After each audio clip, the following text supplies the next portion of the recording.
नमस्कार दोस्तों आज नेपाली चैनल पे चीन के विरोध में बात होगी। दोस्तों आपको पता होगा कि नेपाली चैनल पे जो चैनल नेपाल के लोगों ने खोले हैं, जिनकी नागरिकता नेपाली है और उन्होंने नेपाली चैनल खोले हैं, उन चैनलों पे कभी भी चीन का विरोध नहीं हो सकता है, क्योंकि जनता द्वारा बहुत सारे अपशब्द कहे जाते हैं।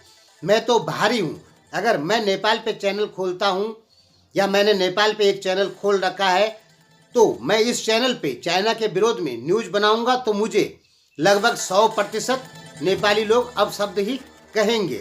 तो हम चाइना के विरोध में इस चैनल पे समाचार नहीं बना सकते हैं, लेकिन दोस्तों सच तो कह सकते हैं। तो हमारा कहना है कि सच बोलने की इजाज़त तो हमको है ना, हम विरोध में नहीं कहेंगे, हम वही बात कहेंगे जो सच होगा, क्योंकि हम स्पॉन्सरशिप नहीं लेते हैं $50, $60, $100 की, जो कि चाइना से मिलती है उसके पक्ष में बोलने के लिए। तो बात करते हैं कि क्या क्या हुआ है, किस दुनिया में चाइना के खिलाफ क्या क्या हो रहा है, जो कि नेपाली मीडिया में बिल्कुल नहीं दिखाया जाता है। अमेरिका ने चाइना के ऊपर $20 ट्रिलियन का क्लेम ठोक दिया है। ब्रिटेन ने $6.5 ट्रिलियन का क्लेम चाइना के ऊपर ठोक दिया है। जर्मनी ने $130 बिलियन का क्लेम ठोक दिया है चाइना के ऊपर। अब धीरे धीरे बहुत सारे देश चाइना के ऊपर क्लेम ठोक रहे हैं। तो क्या नेपाल को भी क्लेम करना चाहिए कि नहीं करना चाहिए? हम भारत की बात अभी नहीं करते हैं, क्योंकि हमारी 67% ऑडियंस जो है वो नेपाली है, इसलिए, और ये चैनल नेपाल के बारे में ही समाचार बनाता है, इसलिए हम नेपाल की ही बात करते हैं। तो क्या नेपाल को भी चीन पे क्लेम ठोकना चाहिए या नहीं ठोकना चाहिए, ये बात हम आपको बता रहे हैं। आपके चैनल नहीं बताएंगे, क्योंकि आपके चैनल स्पॉन्सरशिप पर चलते हैं $50, $100, क्योंकि चाइना ने एक ऐसा सिस्टम विकसित किया है कि छोटे से छोटे यूट्यूबर तक उसका पैसा आराम से पहुंचता है चाइना के पक्ष में बोलने के लिए। पिछले साल 2019 में नेपाल से जो लोग विदेश जाते हैं, उन्होंने 8 खरब 80 अरब रुपए नेपाल में भेजा था विदेशों में कमाकर, जो कि नेपाल की जीडीपी का लगभग 20% होता है। यानी कह सकते हैं कि नेपाल सरकार विदेशों से जो पैसा आता है उसमें से बहुत ज़्यादा पैसा कमाती है। तो 2019 में 8 खरब 80 अरब रुपए आया था विदेशों से, जो 2020 का आंकड़ा है ये लगभग 6.5 खरब होने वाला है। तो कितना कम हुआ? लगभग 2.5 खरब रुपए कम हो गया। जो पैसा विदेशों से आना था उस पैसे में 2.5 खरब रुपए बहुत ज़्यादा मायने रखता है। नेपाल की जीडीपी इस साल 2020 में 7% लगाई थी वर्ल्ड बैंक ने, यानी कहा था कि नेपाल इस साल 7% की ग्रोथ रेट से आगे बढ़ेगा। भारत का 6.8%, 6.5% बताया था, लेकिन अब क्या हुआ? नेपाल की ग्रोथ रेट कितनी आ गई? 2% की विकास दर से नेपाल आगे बढ़ेगा 2020 में। तो दोस्तों 2% की विकास दर का मतलब क्या हुआ? यानी बहुत ही पीछे चले जाना।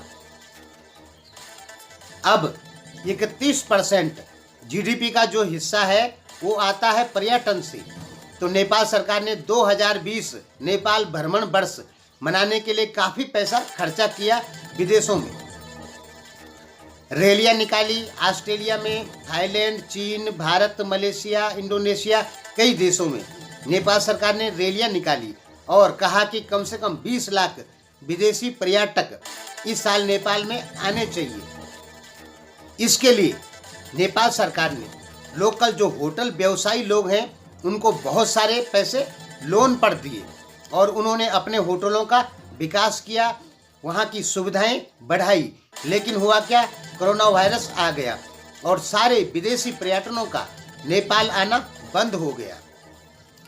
यानी यहाँ भी जीडीपी को बहुत भारी नुकसान हुआ है।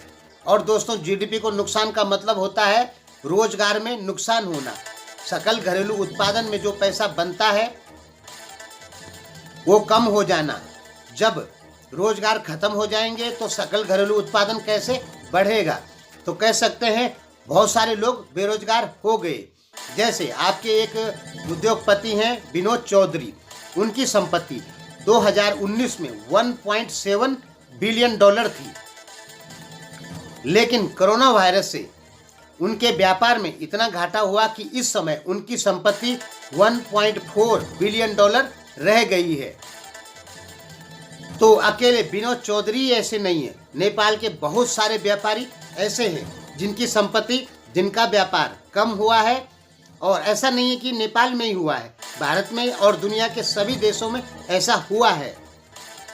तो सीधी भाषा में कहें, नेपाल की लगभग 38% जीडीपी को, सकल घरेलू उत्पादन को नुकसान होगा 2020 में। नेपाल सरकार का सारा राजस्व खत्म हो गया लगभग, यानी बहुत ही कम हो गया है, क्योंकि राहत के तौर पे भंसार दर में सरकार को कमी करनी पड़ रही है। तो आप ये मानते हैं कि नहीं मानते हैं, कोरोना वायरस से आपकी जीडीपी को, आपकी विकास दर को बहुत भारी नुकसान हुआ है। आपकी ही नहीं, दुनिया के बहुत सारे देशों को, भारत को भी बहुत भारी नुकसान हुआ है। तो क्या आपको चाइना के ऊपर क्लेम नहीं ठोकना चाहिए? बिल्कुल ठोकना चाहिए, लेकिन आप ऐसा नहीं करेंगे। क्यों नहीं करेंगे? क्योंकि आपके यहाँ कम्युनिस्ट सरकार है, कम्युनिस्ट पार्टी की सरकार है। पहले प्रधानमंत्री ओली लोकतंत्र के सबसे बड़े समर्थक थे, लेकिन प्रधानमंत्री ओली की छवि नेपाल में क्यों खराब हुई है, क्यों खराब की गई? क्योंकि वो लोकतंत्र के समर्थक थे। इसलिए प्रधानमंत्री ओली अपनी सीट को बचाने के लिए, नेक्स्ट चुनाव जीतने के लिए चीन के पक्ष में चले गए और चीन की बातें मानने लग गए हैं। पहले प्रधानमंत्री ओली किसी की बात नहीं मानते थे। आपसे ज़्यादा आपकी राजनीति हमें पता है, क्योंकि हमारे पास राजनीति का 30 साल का अनुभव है। हम जब 8 क्लास में थे तो लिखते थे तो वो पेपरों में छपता था। तो राजनीति का एक अच्छा अनुभव हमारे पास में है। तो हम कह रहे हैं कि अब आपकी कम्युनिस्ट पार्टी चाइना के इशारे पर चल रही है। पहले वो नहीं चलती थी, पहले वो अमेरिका के इशारे पे काम करती थी। रही भारत के इशारे की बात, तो दोस्तों भारत का प्रभाव अभी नेपाल में नहीं चलता है। भारत संविधान की एक छोटी सी धारा तो चेंज नहीं करवा पाया। कैसे भारत का अधिकार नेपाल में होगा? भारत का पूरा जो प्रभाव था नेपाल में वो लगभग खत्म हो चुका है। भरत दाहाल कहते हैं कि 22,000 रॉ के एजेंट, इंडियन इंटेलिजेंट एजेंसी जो है उसके 22,000 एजेंट हैं नेपाल में। दोस्तों इंडियन इंटेलिजेंट एजेंसी जो है उसके मुश्किल से 1500-2000 एजेंट होंगे।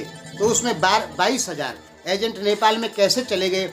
और 22,000 एजेंट यदि नेपाल में होते तो नेपाल की सारी मीडिया में भारत की बहुत ज़्यादा तारीफ कर दी जाती।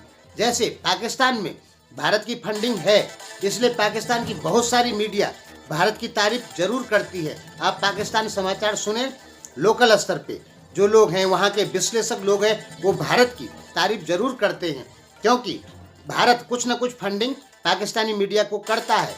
लेकिन भारत सोचता है नेपाल से भारत को कोई खतरा नहीं है, इसलिए भारतीय फंडिंग नेपाली मीडिया में बिल्कुल जीरो है। इसलिए नेपाली मीडिया को कोई फंडिंग न मिलने के कारण भारत की बुराई कर दी जाती है। आप हमेशा ध्यान में रखें कि मीडिया केवल फंडिंग से चलती है। यदि किसी चैनल को फंडिंग नहीं मिलती है तो वो नहीं चल सकता है। वो तो अपने कर्मचारियों का वेतन भी नहीं इकट्ठा कर सकता है, इसलिए फंडिंग लेनी ही पड़ती है। और जिसका फंडिंग लेते हैं उसी के पक्ष में बोलना पड़ता है। हमें भी चीन के पक्ष में बोलने के लिए और भारत के विरोध में बोलने के लिए $100 $200 के ऑफर आते हैं, ये हमने आपको बताया था। लेकिन दोस्तों हम ऐसा नहीं कर सकते हैं। भारत हमारा देश है, उसके विरोध में कभी नहीं बोल सकते हैं और चीन के पक्ष में भी नहीं बोल सकते हैं। हम बोलेंगे सही बात। जो चीन गलती करेगा तो वो बताएंगे, जैसे हम बता रहे हैं कि यहाँ पे चीन ने गलती की है और नेपाल को भी चीन के ऊपर क्लेम ठोक देना चाहिए। मोदी ने यूरोपियन यूनियन और अमेरिका का साथ नहीं दिया चीन के विपक्ष में, लेकिन मोदी ने डायरेक्ट कार्रवाई सबसे पहले ही की है। जो शेयर फैक्ट्रियों के, बैंकों के शेयर चाइना भारत में खरीदना चाहता था, उस पर मोदी ने रोक लगा दी। तो मोदी ने तो डायरेक्ट एक्शन ही ले लिया है। लेकिन फिर भी मोदी ने चीन की बुराई बिल्कुल नहीं की, क्योंकि मोदी के अपने व्यापारिक रिलेशन चाइना से सही रखने हैं। नरेंद्र मोदी अपने दिमाग से सोचेंगे और जो सही होगा वही करेंगे, क्योंकि अब भारत वो देश नहीं है जिस पे कोई बाह्य ताकत प्रेशर बना पाए।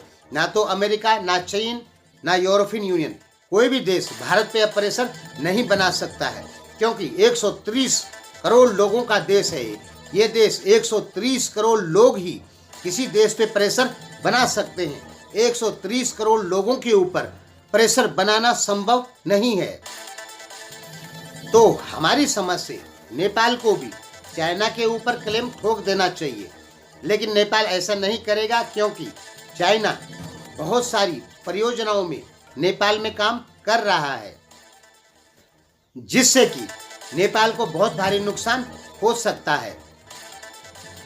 लेकिन नेपाल को कम से कम चाइना को ये जरूर बताना चाहिए कि देखो, आपके कोरोना वायरस से हमें इतना नुकसान हुआ है, और चाइनीज पैसे की जो ब्याज दर है उसमें कटौती करवानी चाहिए नेपाल को, क्योंकि नेपाल चाइना पे प्रेशर बना सकता है, क्योंकि नेपाल के पास में अमेरिका कार्ड है और भारतीय कार्ड है, इसलिए नेपाल चाइना के ऊपर प्रेशर बना सकता है। नेपाल के राजनीतिक दल जो सत्तारूढ़ पार्टी है, यदि वो भारत कार्ड खेल दे या अमेरिका कार्ड चीन के सामने खेल दे, तो चीन को बहुत सारे जो पैसे उसने नेपाल को दिए हैं उनकी ब्याज दरों में कटौती करनी पड़ सकती है, क्योंकि चीन कभी नहीं चाहता है कि नेपाल भारत के पक्ष में जाए या अमेरिका के पक्ष में जाए। धन्यवाद।